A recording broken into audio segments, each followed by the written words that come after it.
Okay, this video is about log and exp. We always talk about log and exp together because basically they are inverse functions of each other.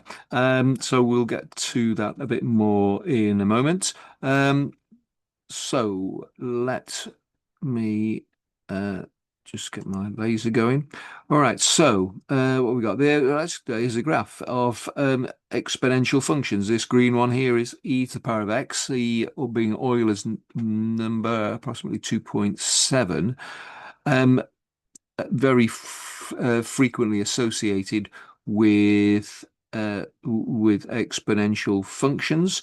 Um, But the reason they're called exponential functions is not to do with e, it's to do with the fact that the variable is in the exponent of the function. So this is also an exponential function here, 10 to the power of x. Now you see these have similar shapes. Um, in actual fact, this 10 to the power of x is rather steeper than e to the power of x. If we draw this, I mean, clearly, they both go through one on the y-axis, that is the y-intercept, because, of course, e to the power of 0 is 1, as is 10 to the power of 0, also 1. But the blue line is a bit steeper. Why is that? Well, that's because 10 is a larger number than e. Okay, and we'll find this to be the case with other numbers. But now, what happens if these are numbers greater than one? What happens when we've got numbers which are less than one, like this? Well, you can see from here, this is an exponential decay. So that whilst 10 to the power of x and e to the power of x are exponential growth, then this one is an exponential decay. Now, all of these graphs are always positive, as long as the base, as we term it, is going to be is greater than zero. Then this function will also always work out to be something positive, even if we've got a very large negative x. And if we've got a negative x, then clearly we've got sort of reciprocal 10 to the power of -1 is 1/10. So here we go, at that point on the line there. Okay, so that's the exponential function. And now the inverse function, well, we can apply all the reverse arguments, but I think it's worth just reflecting on what we mean by a log. Well, basically, a log is a log of a number. It's the power, it's the exponent of that number. So when we write that number as base to the power of something, then it is that power, that exponent. So in other words, log base 100, if we're using base 10, in other words, we write it like this: log base 10 of 100 is equal to 2, because 10 to the power of 2 is equal, or the log of 10 to the power of 2 is equal to 2. Yeah, it's got that exponent. Okay, so that's that. Now, and so these are functions and inverse functions, and as we might see later on, if we draw a function and its inverse function, we could just take these two green ones here, the e to the power of x and the natural log of x, which is actually another way of saying the log to base e of x.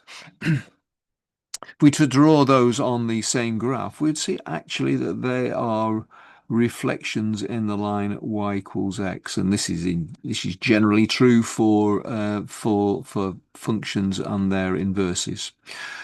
Okay, and would also be true for 10 to the power of x and log base 10 of x.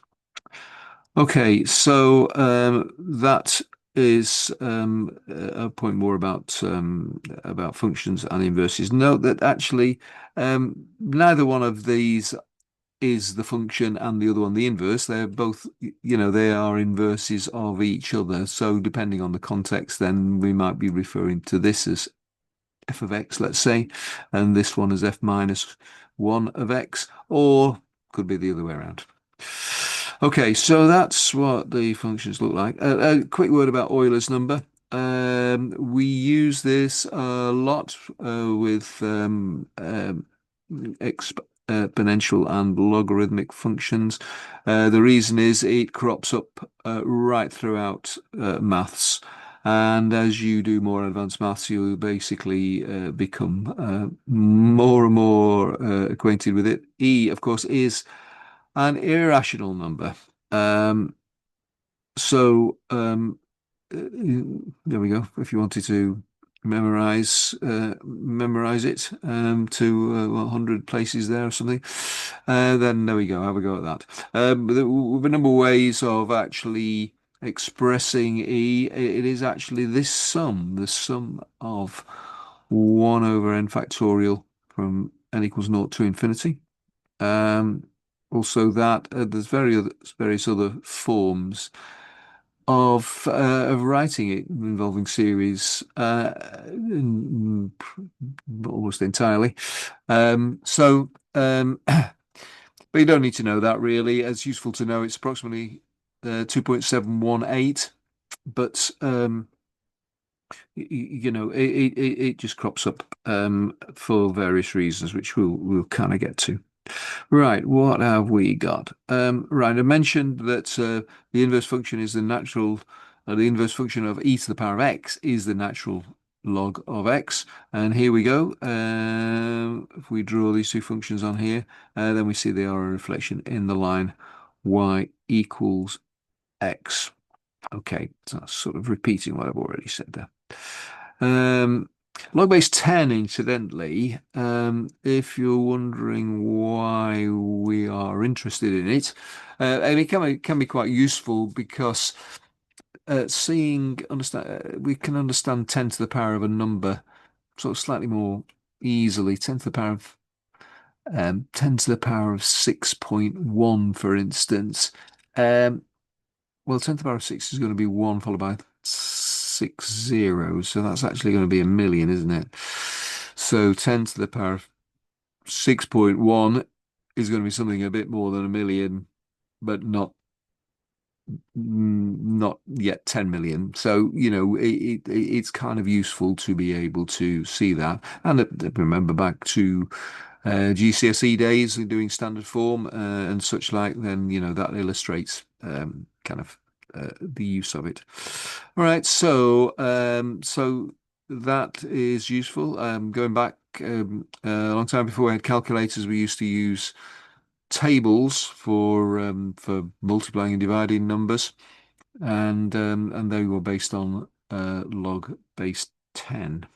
So there we go. So that's that. Right, log rules. So we got when we're manipulating. Oh, is it logs? I mean, manipulating um, uh, exponentials, whether it be base E or base anything else, probably a little bit more intuitive as to how you actually handle them because we're just applying laws of indices when we are multiplying numbers and so on. With logs, it's not quite so obvious, but not too difficult really. So here's a sort of the basic one.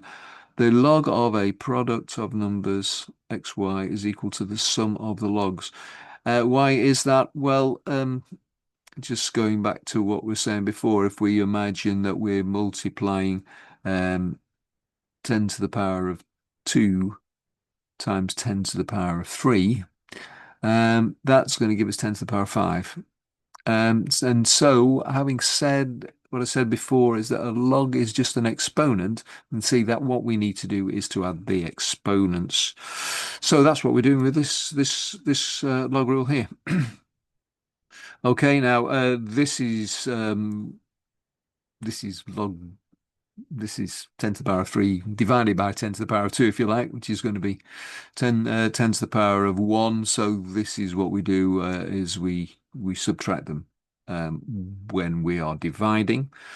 Um, log to any base of x to the power of p, let's say, is equal to p log x. Why is that? Well, let's look at the simple case where we're looking at, say, the log of x squared, which is equal to log of x times x, which by this first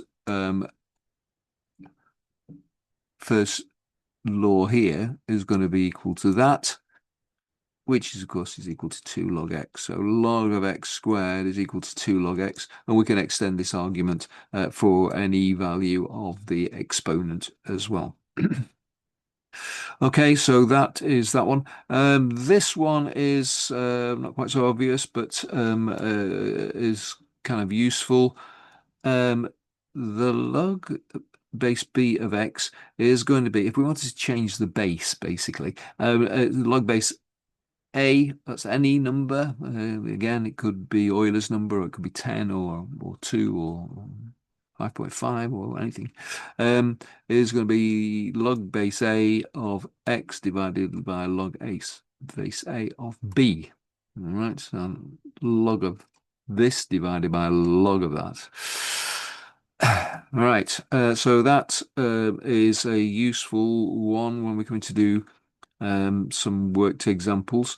A couple of corollaries of all this.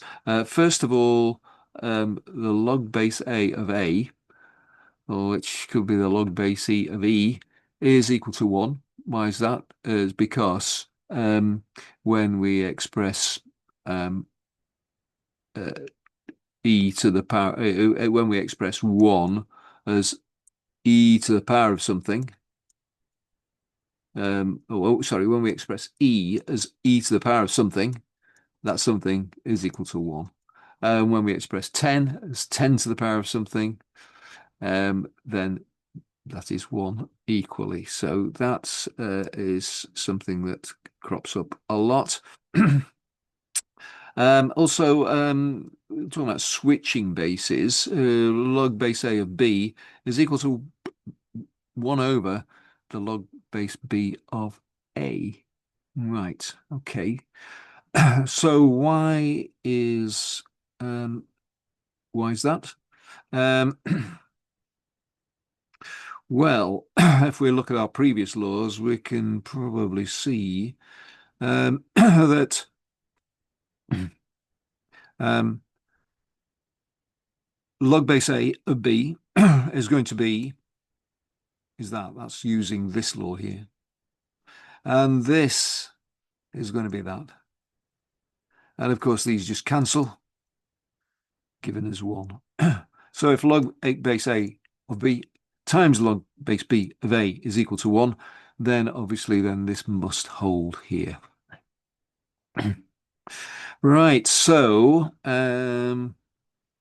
what else have we got here? Inverse functions. Okay, so we know this from from work that we've done on functions and composite functions. The the inverse of a function of x is going to be x and vice versa. When I said f and f minus 1 are they're just kind of twin brothers, really. There's no one is kind of more dominant than the other. They're just inverses of each other.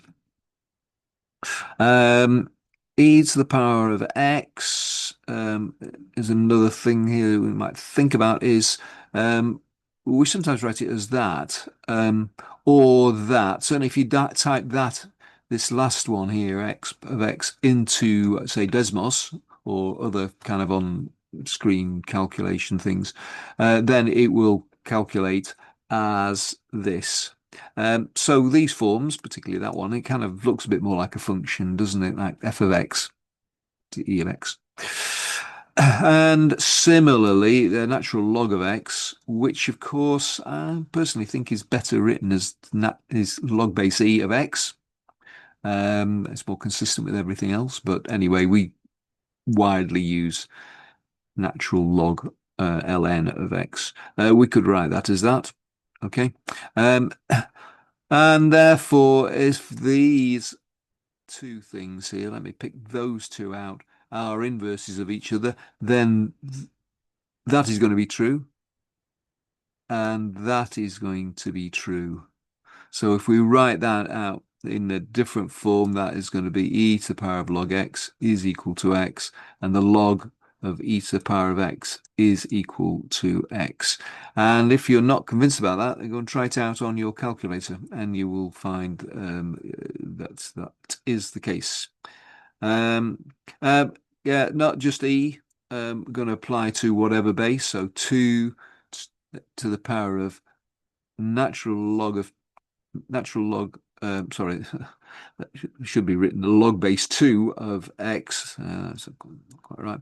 Log base 2 of x equals x, and log base 2 of 2 to the power of x is x. So log base 2 and 2 to the power of um, are inverse functions of each other.